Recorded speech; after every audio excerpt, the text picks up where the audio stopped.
আজকে প্রথমেই রাশিফল নিয়ে আলোচনা করব।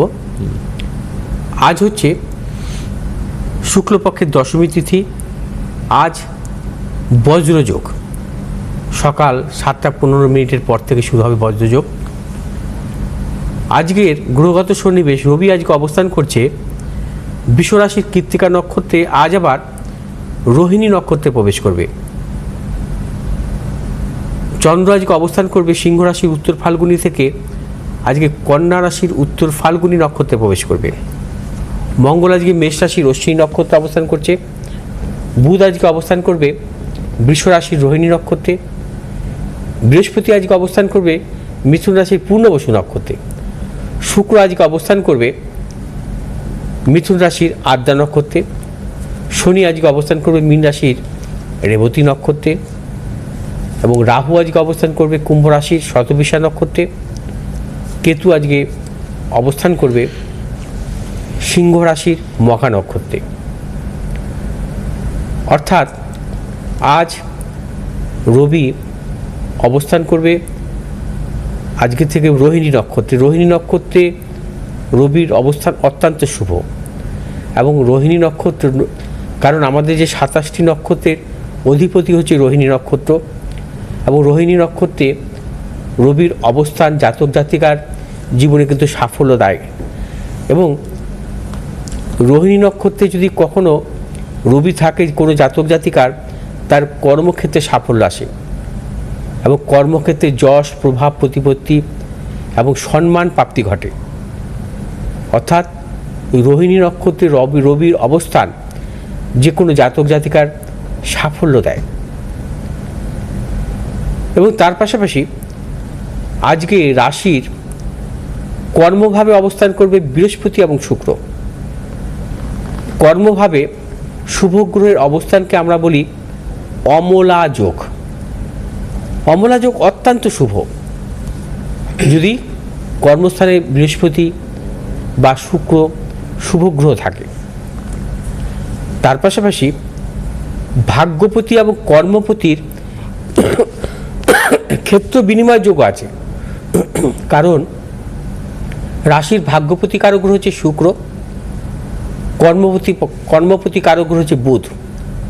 অর্থাৎ কর্মপতি বুধ অবস্থান করছে বৃষ রাশিতে শুক্রের ভাবে এবং ভাগ্যপতি শুক্র অবস্থান করছে কর্মভাবে অর্থাৎ বুধের ভাবে। যদি কোনো জাতক জাতিকার জন্মছকে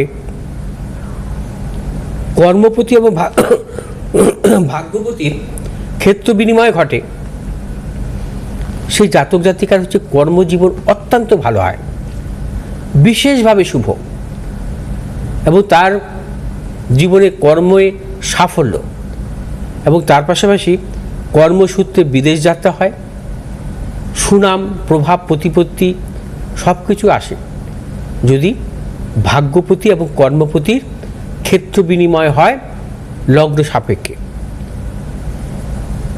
আসবো আজকের বজ্রযোগ নিয়ে কিছু বলবো। বজ্রযোগ হচ্ছে মূলত শুভ এবং অশুভ দুটি প্রদানকারী। বজ্র কথার অর্থ হচ্ছে হীরক। অর্থাৎ বজ্রযোগের জাতক জাতিকাদের জীবনে কিন্তু নানা রকম প্রতিকূলতা আসে। প্রতিকূলতা আসলেও তারা কিন্তু জীবনে সাফল্য পেয়ে থাকে অতীব সংগ্রামের মাধ্যমে। এবং বজ্রযোগের জাতক জাতিকাদের বিশেষ করে তাদের জীবনে কর্মজীবন সংক্রান্ত সাফল্য আসে। তারা কিছুটা দেখা যায় যে উগ্রতা তাদের মধ্যে থাকে, তা সত্ত্বেও কিন্তু তারা জীবনে কিন্তু সাফল্য পান, বিশেষ করে শুভ গ্রহের মহাদশায়। আজ আসবো বিপরীত রাজযোগ নিয়ে কিছু বলবো, কারণ কিছু কিছু মহাযোগ নিয়ে আমি বলেছিলাম আপনাদের সামনে আলোচনা করব। প্রথমে পঞ্চ মহাপুরুষ যোগ নিয়ে বলেছি এবং তার পাশাপাশি দৈন্যযোগ নিয়েও বলেছি। আজ থাকবে বিপরীত রাজযোগ এবং তার মাঝখানে আমি ক্ষেত্র বিনিময় যোগ নিয়েও বলেছি। বিপরীত রাজযোগটা কি? বিপরীত রাজযোগ হচ্ছে ষষ্ঠ এবং দ্বাদশ পতির ওপর নির্ভর করে। অর্থাৎ আমি উদাহরণস্বরূপ বলবো যে কোনো জাতক জাতিকার হচ্ছে সিংহ লগ্ন তার ষষ্ঠপতি কারক গ্রহকে এবং দ্বাদশপতি কারক, ষষ্ঠ ভাব এবং দ্বাদশ ভাব। ধরুন শনি হচ্ছে তার জন্মছকের মূলত ষষ্ঠপতি কারক গ্রহ। শনি যদি তার জন্মছকের দ্বাদশ ভাবে থাকে, অর্থাৎ কর্কট রাশিতে থাকে, কর্কট রাশিতে থেকে শনি দ্বাদশ ভাবে থেকে ষষ্ঠ ভাব, নিজের ভাবকে দৃষ্টি দিচ্ছে, তাহলে বিপরীত রাজ্য। অর্থাৎ শনির মহাদশা তার জীবনে প্রবল সাফল্য দেয়। হ্যাঁ, কারণ হচ্ছে দেখা যায় যে জন্মছকে হচ্ছে তুলা লগ্নের জাতক, তার জন্মছকে হচ্ছে ষষ্ঠপতি কারক গ্রহ হচ্ছে বৃহস্পতি, এবং বৃহস্পতি অবস্থান করছে কন্যা রাশিতে, অর্থাৎ লগ্নের দ্বাদশ ভাবে কন্যা রাশিতে অবস্থান করে তার নিজের ভাব অর্থাৎ মীন রাশিতে ষষ্ঠ ভাবকে দৃষ্টি দিচ্ছে, এবং একে বলা হয় বিপরীত রাজ্য।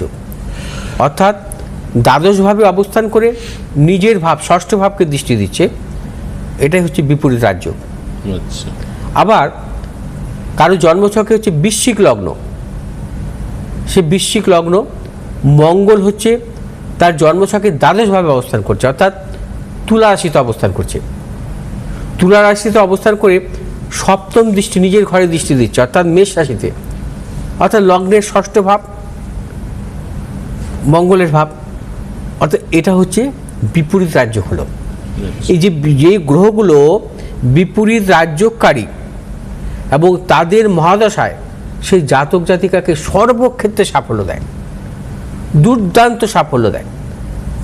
মানে তার যদি এডুকেশন লাইফ হয়, উচ্চশিক্ষা, কর্মজীবন সংক্রান্ত সাফল্য, অর্থনৈতিক প্রবল সাফল্য, এবং যারা ব্যবসা করে ব্যবসা ক্ষেত্রে চূড়ান্ত সাফল্য আসে।